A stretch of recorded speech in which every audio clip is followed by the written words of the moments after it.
Whoa, on the hype train, slow it down, pull the brakes. Now that you've watched the DJI's influencers, choice influencers with big views on their channels, let's find out what real drone pilot thinks about the Dji Avata.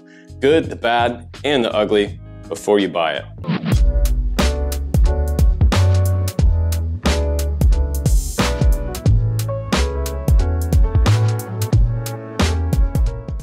And again, I'm not a hater, but let's go ahead and jump right into this. Welcome to the channel. I have over 10 years of FPV and drone building experience on the Drone Camps channel. We've helped millions of people. But today we're talking about the Dji Avata. What makes it good, what makes it bad?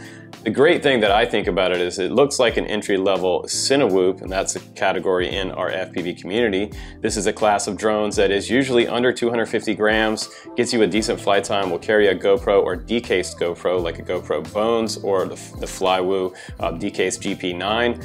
But this is an all-in-one unit that every guy can just go down to the store and buy, and that's the whole point of this one. It's great. You can buy it in a box and you can be flying a Cinewhoop and getting GPS-assisted cinema video within minutes. Now, the next great thing about it is that if you want to buy just the drone only, it's not available right now, but in a couple months you'll be able to pick it up. And if you already have the DJI FPV controller, which I do, you'll be able to buy it for $629. Now let's jump into some things that you might want to consider before you buy a DJI Avata. This is a huge hype train, number one. After the hype train goes off the cliff, there's going to be a lot of these DJI Avatas floating around on sale, and I think that the resale price of these things is going to hit rock bottom. Right now, the top price is $1,388. That's $1,388 for the motion controller, which is a total gimmick. We'll talk about that later. Fly Smart combo is coming in at $1,168. That's $1,168 without the new goggles, the older V2 goggles, and that motion controller. And the next thing they're offering is the DJI Avata only at $629, which is not currently available for at least 2 months. And we got to get real about the flight time on the DJI Avata. It says 18 minutes on the website. Now, what you have to know about drone companies is they will test a drone, they will fly it until it's about to fall to the ground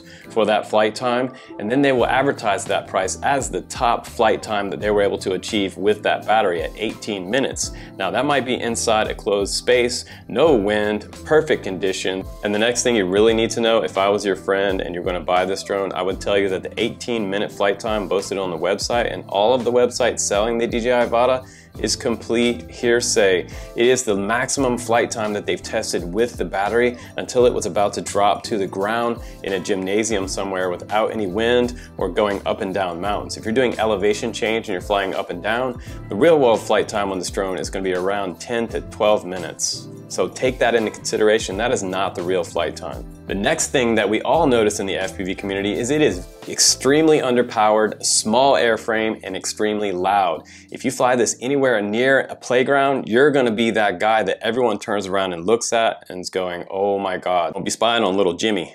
It is just so annoyingly loud. I'm annoyed with it, and I'm a drone guy. And the next big thing that DJI kind of missed is that it is over 400 grams, which means that over the 250 gram mark, guys, you're gonna have to register it in the United States with the FAA. You're gonna have to do remote ID. It will be available in an app in your annoying Avata over there near the playground. The Karen's gonna be able to pull up on her cell phone and track you down in the park, call the police on you. And not to mention, it won't sell in a whole bunch of different countries around the world because it is over 250 grams, which means that there is a moratorium on those drones in a lot of countries. So you're better off picking up a Mini 3 Pro. And before you think about popping the 1388 package or the 1168 package with that motion controller, this thing here is a total gimmick. It has been around from DJI. They have warehouses of these things for several years now. They knocked off the dust, paired it up with the new Avata, and they're often going and advertising you to try to get you to buy this thing. It is overly expensive, a gimmick, and not really usable in a cinematic setting. It will end up at the bottom of your closet along with your Avata, trust me.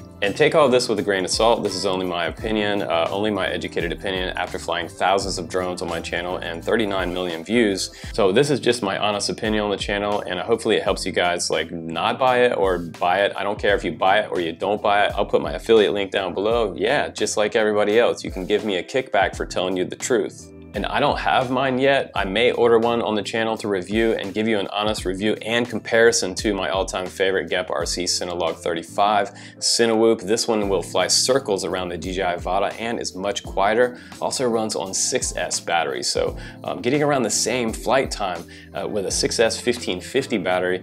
So look guys, DJI has seen one of the most popular sectors of the FPV community, and they decided to throw in something and see how that works in the consumer market.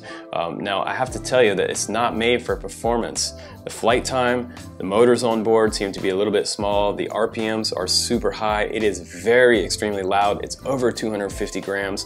What else more could I say about it that is just off on any of the designs in the FPV community?